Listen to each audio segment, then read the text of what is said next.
Bismillahirrahmanirrahim. Assalamualaikum warahmatullahi wabarakatuh. Selamat pagi, semangat pagi bagi kita semua. Semoga kalian semua dalam keadaan sehat walafiat. Kita semua dalam keadaan sehat walafiat. Bapak guru kita semua dalam keadaan sehat walafiat. Bapak ibu kita juga dalam keadaan sehat walafiat. Keluarga kita juga dalam keadaan sehat walafiat.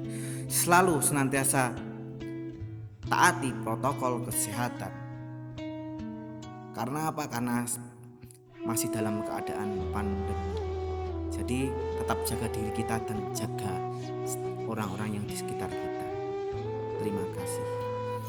Oke, pada pertemuan kali ini yang akan kita pelajari terkait ilmu akidah, yaitu iman kepada malaikat-malaikat Allah SWT. Kalau kemarin kita sudah mempelajari terkait iman kepada Allah, pada kali ini kita mempelajari terkait iman kepada malaikat-malaikat Allah. Itu. Nah, iman kepada malaikat-malaikat Allah. Iman itu berasal dari bahasa Arab, yaitu amana yuminu imanan, yang artinya percaya atau yakin. Kalau beriman berarti mempercayai atau meyakini.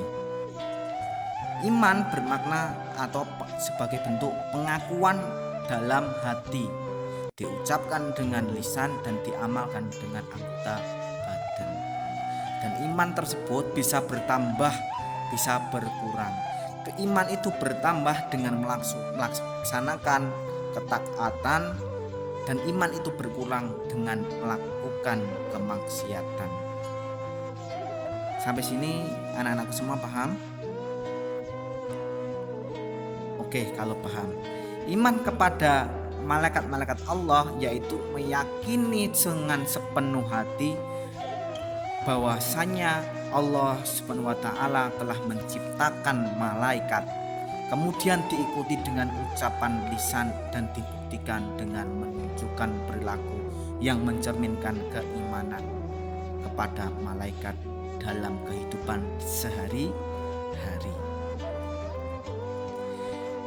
Malaikat yaitu merupakan makhluk yang bersifat gaib. Gaib yaitu tidak bisa dilihat atau tidak bisa dilihat dengan kasat mata. Malaikat diciptakan dari nur cahaya. Kemudian malaikat yaitu selalu taat, tunduk, serta patuh kepada semua yang diperintahkan oleh Allah SWT dan tidak akan pernah mengingkarinya. Karena malaikat memiliki tugas khusus dari Allah sesuai dengan tugasnya malaikat masing-masing. Malaikat satu dengan malaikat dua, malaikat tiga tugasnya berbeda-beda. Manusia juga memiliki tugasnya, tapi tugasnya yaitu beribadah, menyembah Allah. Itu tugasnya.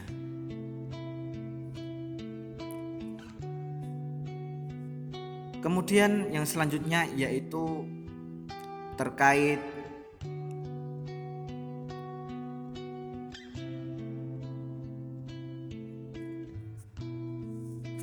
pengertian dari malaikat, yaitu makhluk gaib yang diciptakan dari cahaya untuk melaksanakan tugas tertentu dari Allah SWT. Beriman kepada malaikat yang tadi yaitu mempercayai dan meyakini adanya malaikat merupakan makhluk gaib yang diciptakan dari cahaya atau nur untuk melaksanakan tugas-tugas dari Allah atau tugas yang tertentu. Perintah beriman kepada malaikat-malaikat Allah SWT disebutkan dalam dalil naqli Al-Quran surat Al-Fatir ayat 1 yang berbunyi sebagai berikut. A'udzu billahi minas syaitonir rajim. Bismillahirrahmanirrahim. Alhamdulillahi fatiris samawati wal ardi jailil malaikati rusula ila akhiri ayat, yang berarti yaitu segala puji bagi Allah pencipta langit dan bumi yang menjadikan malaikat sebagai utusan-utusan untuk mengurus berbagai macam urusan. Nah, urusan-urusan apa saja yang ditugaskan oleh para malaikat, dan malaikat siapa saja yang diberi tugas sebagai berikut, nanti kita pelajari di sini. Oke, pada kali ini yaitu nama dan tugas para malaikat. Malaikat Allah SWT itu bersifat gaib, jadi tidak bisa kita lihat, sehingga tidak ada makhluk Allah SWT yang mengetahui jumlah para malaikat Allah secara pasti. Akan tapi pengetahuan tentang jumlah malaikat hanya milik Allah. Di antara nama-nama malaikat terdapat beberapa nama yang disebutkan di dalam Al-Quran maupun hadis atau sunnah Rasulullah SAW. Dan para malaikat ini yang harus diketahui umat Islam. Antaranya siapa saja? 1. Malaikat Jibril. Pernah mendengar malaikat Jibril? Tentu bagi yang beragama Islam selalu pernah mendengarnya. Malaikat Jibril adalah malaikat yang bertugas menyampaikan wahyu kepada para nabi dan kepada para rasul Allah. Dialah yang mengantarkan dan mengawal serta juru bicara Nabi Muhammad SAW pada waktu melaksanakan Isra wal Mi'raj. Kedua, malaikat Mikael. Malaikat Mikael adalah malaikat yang bertugas membagi dan mengatur rezeki dari Allah SWT kepada para makhluk hidup. Salah satu rezeki Allah SWT adalah diturunkannya hujan. Jadi malaikat Mikael itu adalah yang mengatur hujan juga. Ketiga, malaikat Israfil. Malaikat Israfil adalah malaikat yang bertugas meniup sangkakala yang merupakan pertanda kedatangannya hari kiamat dan kebangkitan manusia. Tadi malaikat Jibril.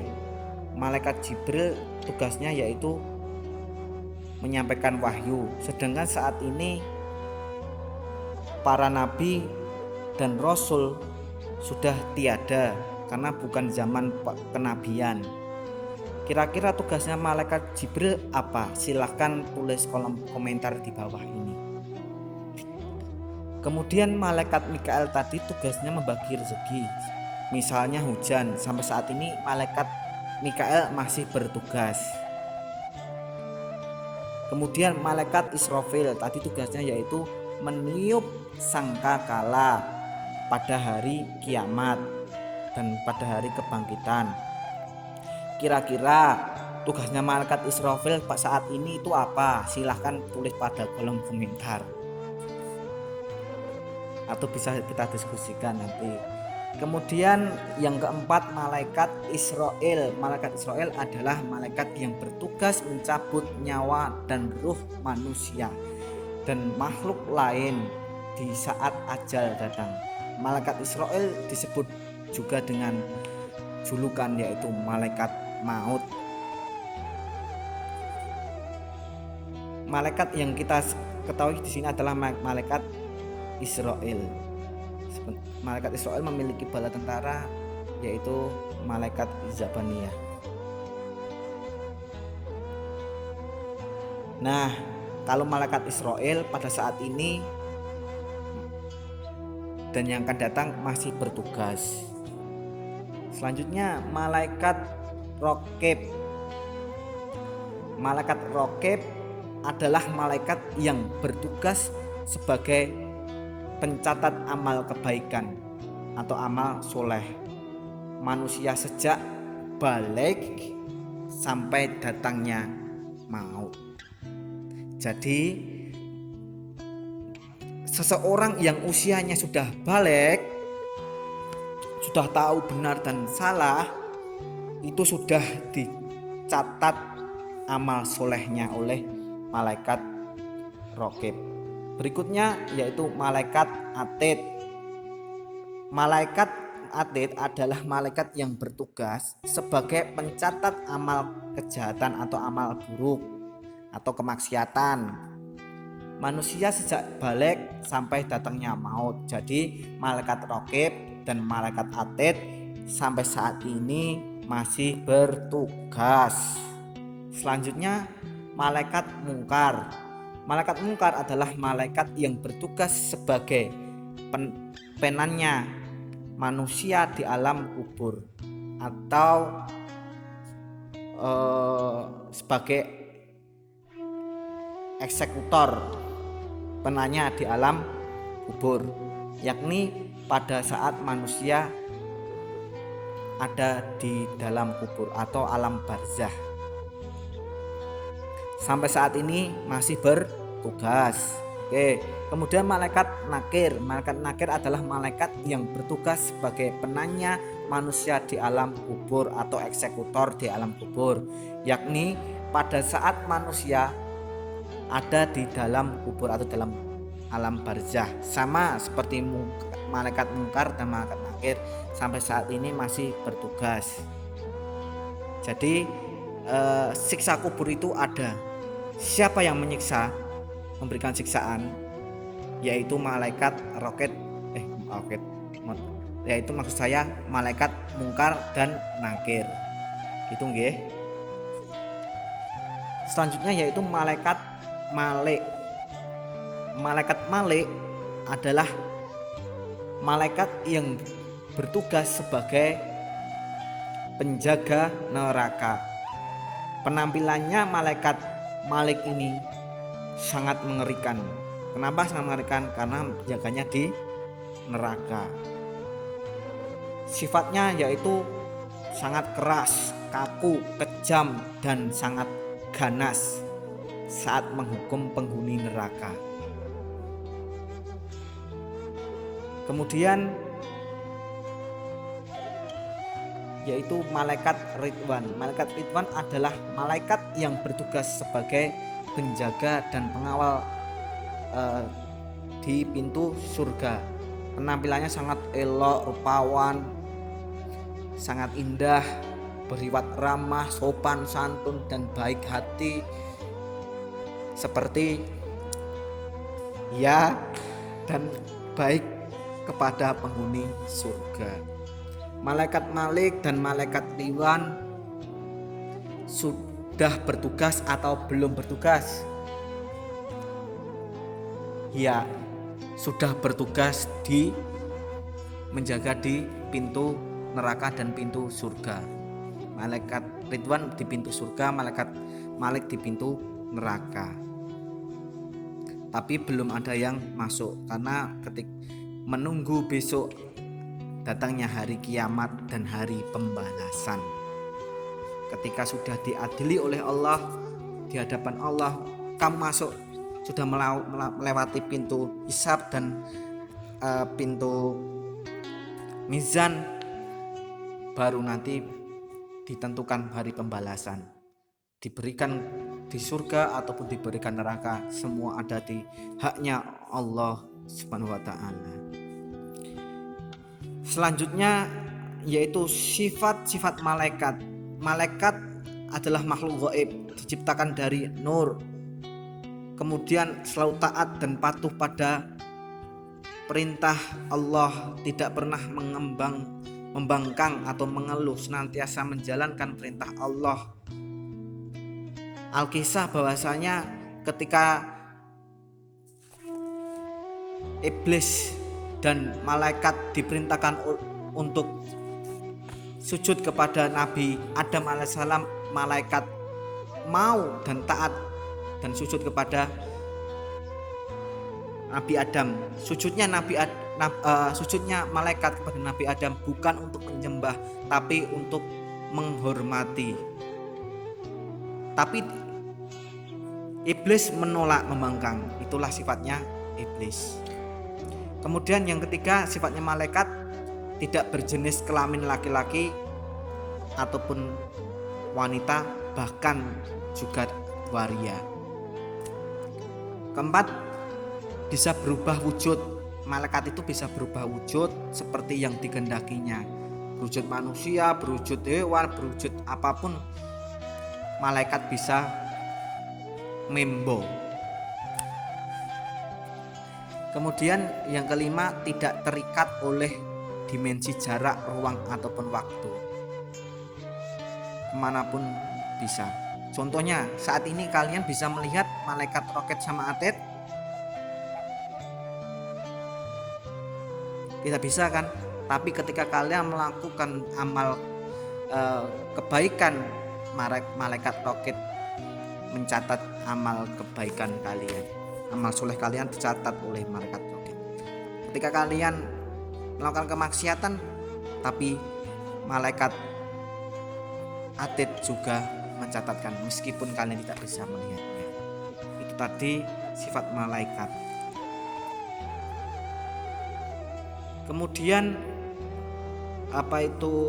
perbedaan malaikat dan manusia serta jin. 1. Malaikat diciptakan dari cahaya, manusia diciptakan dari saripati tanah, jin diciptakan dari nyalanya api. 2. Malaikat punya sayap dan punya tangan. Manusia hanya punya tangan, tidak punya sayap. Jin atau iblis punya sayap dan punya tangan. Kemudian malaikat selalu taat kepada Allah. Manusia ada yang taat dan ada yang ingkar atau tidak taat. Jin atau iblis ada yang taat dan ada yang ingkar. Selanjutnya, malaikat tidak makan, tidak minum, tidak tidur, tidak mati hingga akhir zaman. Manusia butuh makan, butuh minum, butuh tidur, mati sebelum akhir zaman. Kemudian jin butuh makan, butuh minum, dan butuh tidur. Dan jin juga dapat mati sebelum akhir zaman. Jin loh ya. Tapi kalau iblis matinya ketika akhir zaman. Karena sesuai dengan Alkisah tadi ketika malaikat dan iblis disuruh nyembah, tapi iblis tidak mau. Tapi iblis sebelum dilaknat oleh Allah ke dalam masuk ke neraka, iblis memiliki kepermintaan, izinkan aku untuk menggoda Nabi Adam dan cucu-cucunya manusia di dunia hingga akhir zaman. Sebelum akhir zaman iblis tidak mati, masih memiliki kesempatan. Tapi jin memiliki batas usia. Jin juga memiliki anak, bisa beranak. Jin ada yang laki, ada yang perempuan. Manusia ada yang laki, yang perempuan, dan juga memiliki anak. Itulah makhluk-makhluk Allah SWT. Sampai sini paham nggih?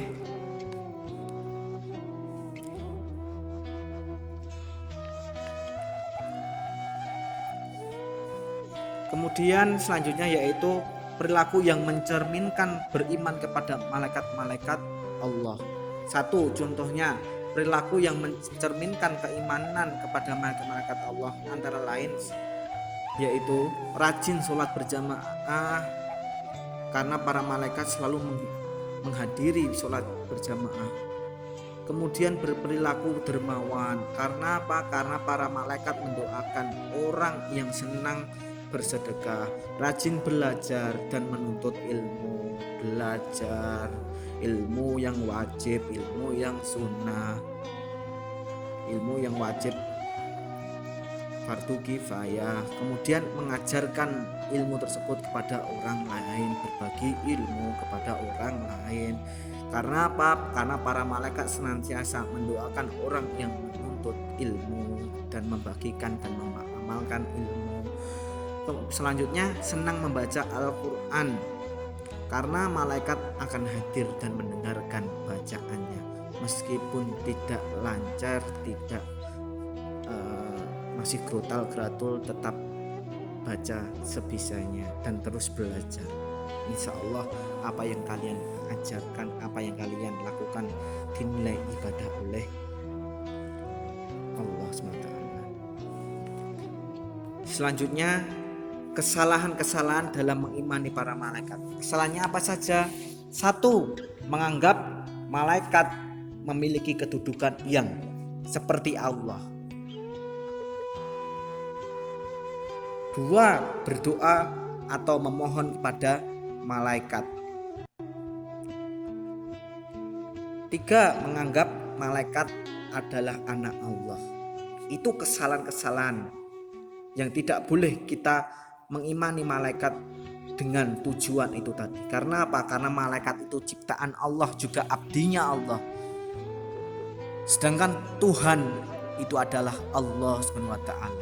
Jadi ketika kita mengimani malaikat, kita mintanya juga kepada Allah, berdoa kepada Allah. Jangan pernah menganggap malaikat memiliki kedudukan yang sama dengan zatnya Allah, karena malaikat hanyalah ciptaan makhluknya Allah. Terakhir dari pembelajaran kita kali ini, yaitu kita mempelajari hikmah beriman kepada malaikat-malaikatnya Allah. Hikmahnya apa saja? Yaitu perbuatan manusia dicatat dan diawasi malaikat. Ketika sudah tahu perbuatan manusia dicatat dan diawasi malaikat, tentu kita akan berbuat baik. Kedua, semua perbuatan manusia harus dipertanggungjawabkan. Sama seperti contohnya lah yang kita lihat. Kalau kita hidup di dunia sekarang ini, kita tahu apa itu CCTV. CCTV merekam kita, itu yang wujud. Tapi sesungguhnya yang tidak nampak itu juga ada malaikat roket dan atid yang selalu mencatat. Selanjutnya, menambah keimanan dan ketakwaan kepada Allah. Selalu berhati-hati dalam bersikap dan bertindak, menjadikan hati lebih tenang. Rajin beribadah kepada Allah SWT. Yang terakhir, mendorong seseorang untuk melakukan hal yang baik dan berlomba-lomba dalam kebaikan. Fastabiqul khairat. Mungkin dari pembelajaran sekali ini cukup sekian. Banyak salah, mohon maaf. Wallahul muwaffiq ila aqwamit thoriq. Wallahu a'lam bissawab. Wassalamualaikum warahmatullahi wabarakatuh. Terima kasih. Matur nuwun.